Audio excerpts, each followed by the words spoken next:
The EduTech guys present a conversation from our live coverage of FETC in Orlando, Florida from Thursday, January 25th, 2018. Enjoy the program. Sonny Magana. Hi, David Henderson. Hey, David. Jeff. Hey, Jeff. I don't know if my things. Okay, there you go. How you doing? Grab a Awesome. seat. We'll get you in here. Get you on the air. Thanks.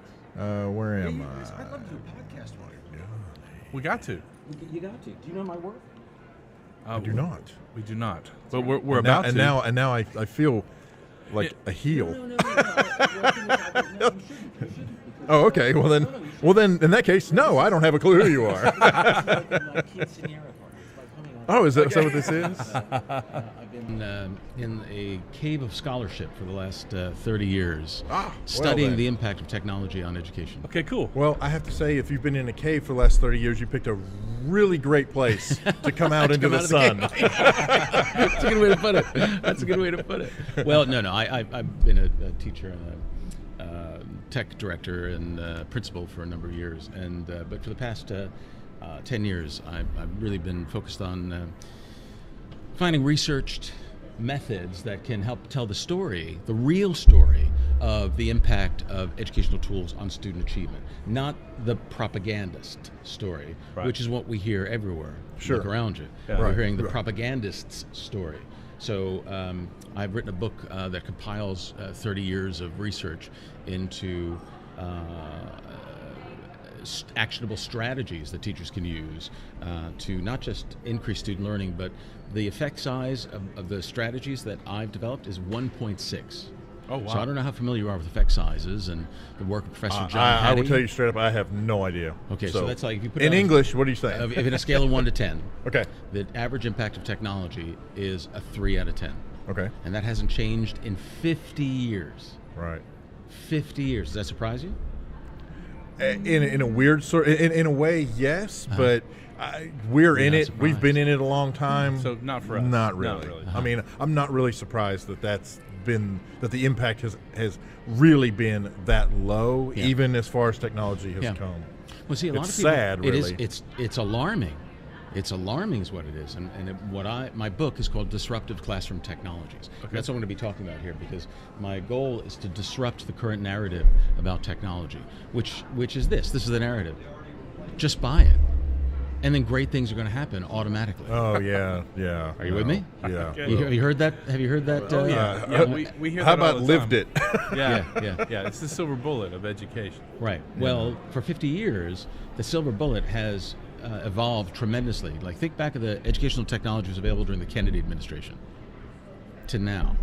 Think of the arc of the change in the tools that are available to teachers and students. Yeah. Oh sure. But the impact hasn't changed in 50 years. Right. It's still 0.34 effect size. And that's the work from Professor John Hattie, whose work Yeah. everybody Yeah. should be familiar with. Yeah. Visible learning. So I work with Dr. Hattie, and in fact, he's not only reviewed my book, but we're doing some scholarly work together on sharing the story, because the work that I've done takes the best research of what works from an instructional perspective, not from a technological perspective, but what are innovative pedagogies?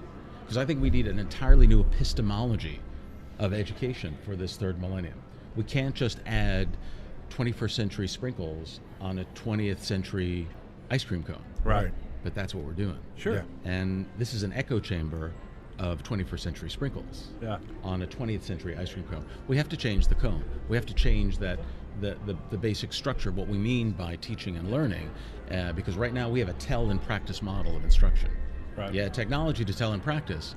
Guess what impact it's going to be? Yeah. A 3 out of 10. Right. Exactly. Yeah, exactly. Yeah. Yeah, it's interesting, isn't it? It's So very the strategies in my book that I've been researching for the past 30 years and come up with this synthesis. That's why it's taken me so long to, come out of the research closet. Which we're not live, are we? Yeah. This is live. Oh, okay. But Well, but then really it is coming what out it of- is, and then it'll be cut up and it'll be put All right, well, online good. for Because all of that- eternity. that's- so. Yeah, right, there you go. Because that's an unfortunate way to describe it in a Well, sense. no, But but it's funny, too, because I it's- have been in the you're- research. Yeah. I've been in a research cave. And so Yes. what I found is that the strategies in my framework had an effect size of 1.6, which on a scale of 1 to 10 is a 16. It is quite literally off the scale. And that was observed by Dr. Robert Marzano in a study that he did around these strategies that I compiled several years ago. So Man, 1.6 is equivalent to 3 or 4 additional years of learning in a single year.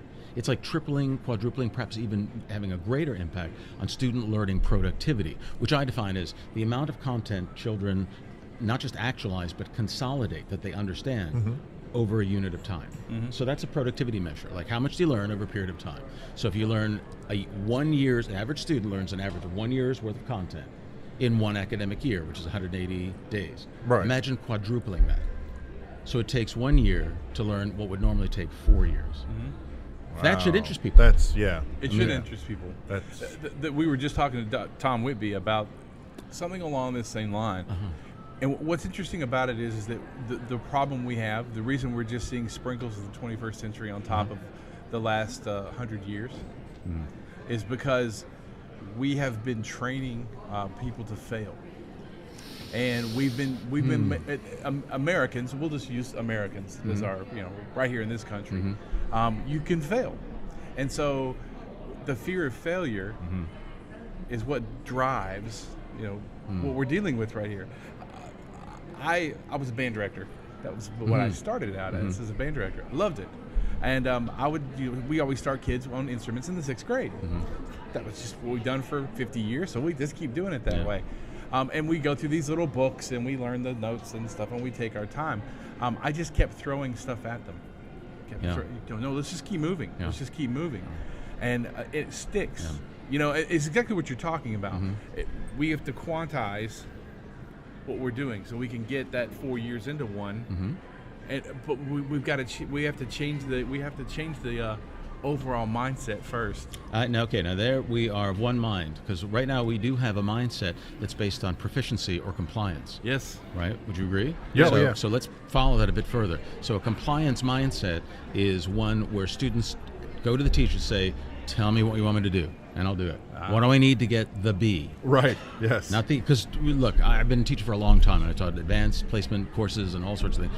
Very few students are the ones that say, what do I need to do to get an A?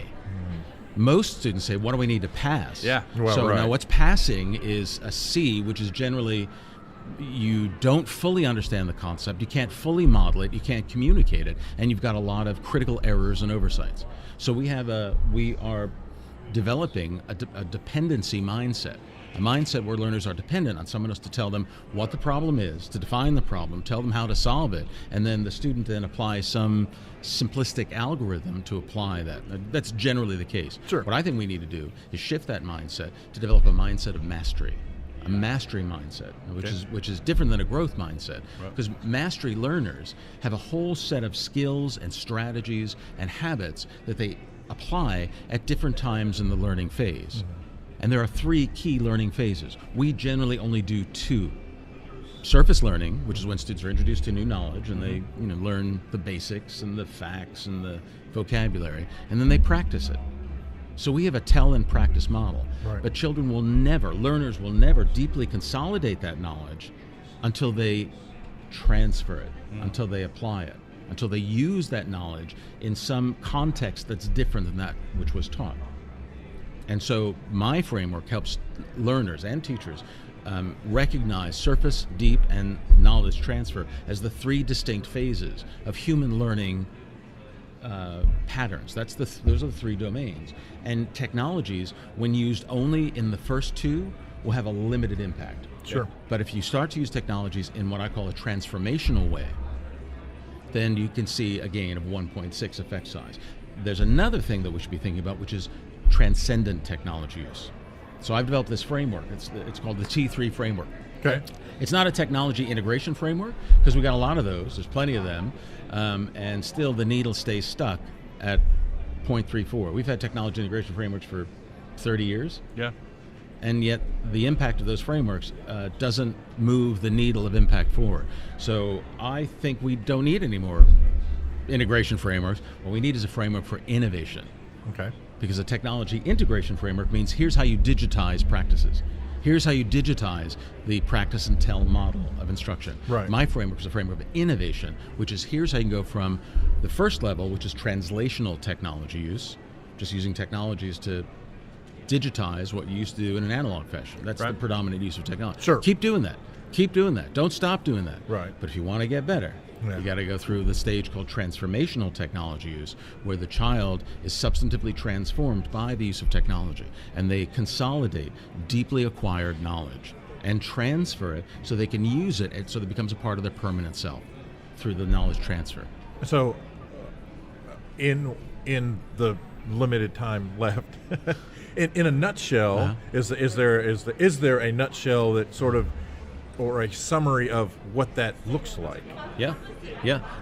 In the transformational use of technology, which I detail in I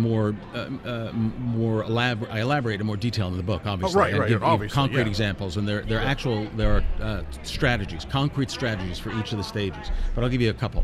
In the transformational phase, I have two elements. One's called production, and the other's called contribution. Okay. And in production, students produce a mastery goal. They produce some clear, identified outcome for their learning intention and the success criteria that the students develop, not the teachers, the students develop, so they know with crystal clarity what the end point looks like. Okay. And then they use digital technologies to track and monitor how they feel, their affect, their effort, and their progress. Okay. And then produce knowledge artifacts that represent what they know, what they can do, and how they think and feel about it. That's a precursor to becoming a mastery learner, because mastery learners self-regulate. Yeah.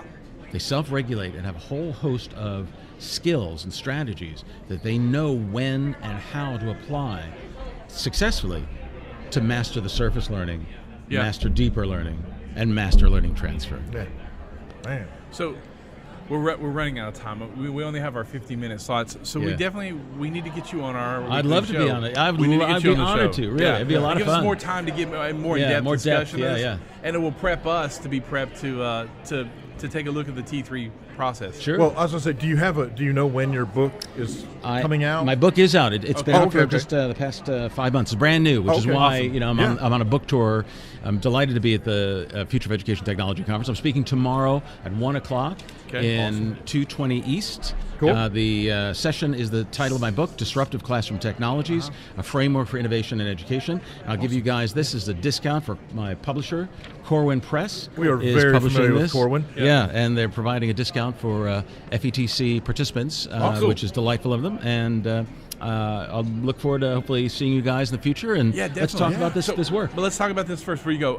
For our listeners, to get in touch with you, what's the quickest and easiest way? Probably my website, which is www.maganaeducation.com, MAGANA, education.com. Okay. And that's a platform with all sorts of free resources and a ton of things that are supplemental to this book and this work that can help teachers understand the framework, plan for implementing the framework, and evaluate the impact. Because here's the last thing I'll leave with.